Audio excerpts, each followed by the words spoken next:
welcome back to Flatirons Tuning. I'm here in the shop on the lift. Once again is our 2024 WRX. Now, the keen-eyed observers of you will notice that we've got the hub stands on it again. And we've already aligned the car, so what are we doing? Let's get into it.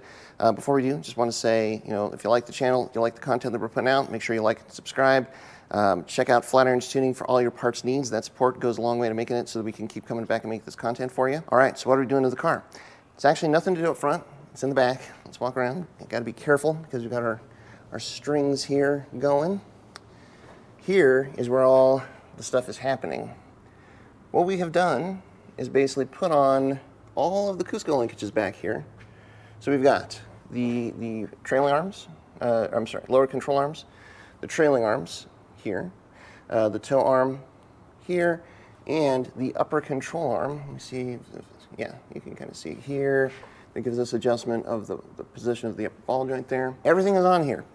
Now, why do we do that? Well, the car was together, it was running well. We got the car aligned, everything aligned well. We did notice that in the back, with the car being higher, we could not even get to 1 degree of negative camber in the rear. And there's really not any adjustment for the factory components for camber also. We wanted a little bit more camber in the back. That's part number one. Part number two is, like we mentioned in the suspension video, it was very clear that all of the linkages were binding up. It would only move down to a certain point, and that was it. Like the arms were just binding up. Didn't matter what the struts and everything were doing. And the hope was, well, okay, if we put all of these parts on the car and we get all of this adjustment, hopefully we can find some more camber. And two, hopefully we can find a little bit more droop. Figure out what piece of the linkage or what component of that was preventing the suspension from moving down. I think we did. We're pretty sure it's the upper control arm. This guy right here, that guy. So we went up and down and we adjusted each one at a time to see what the differences were. And when we started moving that upper control arm out, that's when all of a sudden we found more droop travel. So that's what gave us the change that we wanted. And we started out by trying to make all of the arms as close to the factory lengths as possible, and then just going from there. And that's really the only adjustment that we found that had a direct impact on the travel of the car. So it really seems to us like that's the one. So if you're at home and you're wanting to, raise the car up, you got lift springs, whatever, you want to try and increase that travel, those upper control arms are probably the one that you want to start with. There was a lot of work getting this all on and getting it adjusted. Wow. Yeah. When you have all this adjustment, well, there's a lot of adjusting to be done. So I think we're to the point where the car is at least going to be drivable to the alignment rack. So now that's what we're going to do next, is actually get the final alignment. And the thing is that because those upper arms, we had to push them out to get the travel back, but that takes away negative camber. But we want to add negative camber. So there's a balance to be struck there, and that's what we're going to have to find with the alignment, hopefully. So we'll see where all that shakes out, but then we got to drive it and see what it's all like. So let's just see what happens, and we'll come back with final impressions. To the shop. Yeah. It was.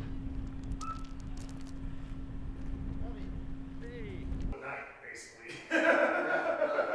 So you have to be. Yeah. Wow.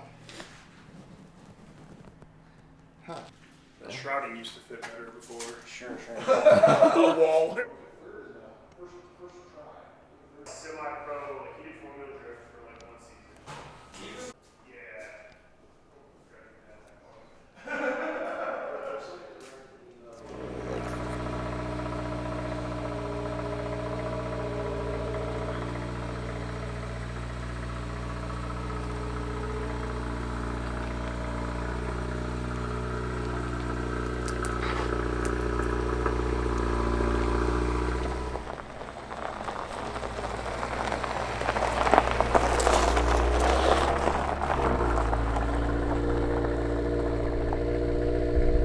All right, so we just got the car back from getting alignment from the guys at After-hours Autosports.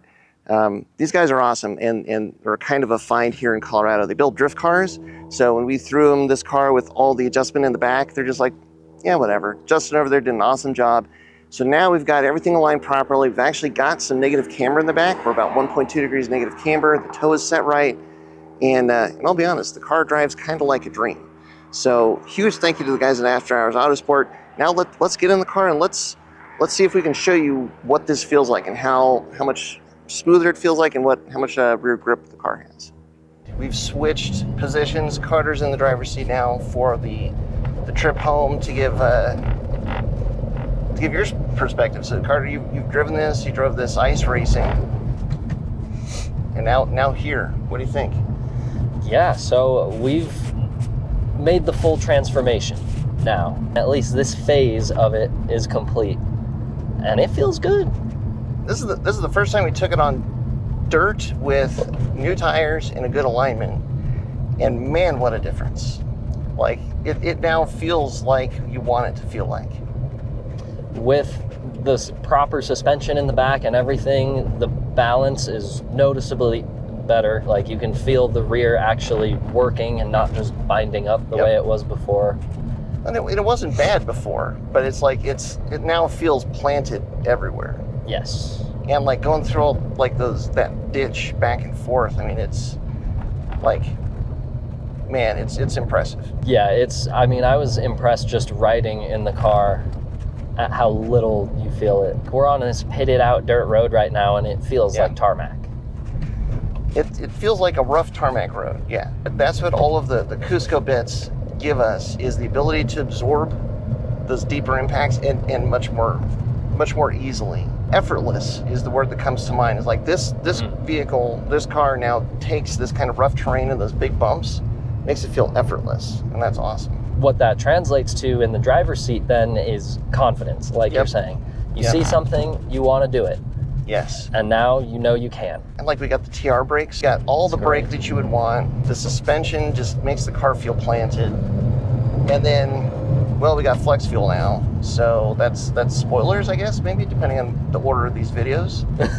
But like, now there's like some actual oomph if and when the car gets up and moving. Overall, I mean, yeah, I think this feels great. I mean, this is the direction that we were wanting to get to, and I think we've kind of landed where, like, I envisioned the suspension feeling, the brakes feeling. Like this car can kind of do anything, take whatever you want to throw at it. It's so cool. This is where we had some slipping out last time. You can feel the rear is just stuck to the ground. Yep. It feels great. This is now the kind of thing where you would, like on a Saturday or a Sunday, you just go out and seek out dirt roads just to drive on. Absolutely. Because it's just so much fun now. It feels like a Subaru rally car is what it feels like. Hopefully you guys enjoyed this video, and it gives you some ideas of what maybe you could do with your WRX, or maybe it lets you think a little bit differently about this VB WRX than maybe you did before. Like, yeah, it's pretty good. So thanks. So much fun. So much fun. So much more fun even. It was fun before, so much more fun even now. And we're just scratching the surface. So stay tuned for more. Thanks for your support as always. And yeah, until next time, stay tuned to Flat Irons Tuning.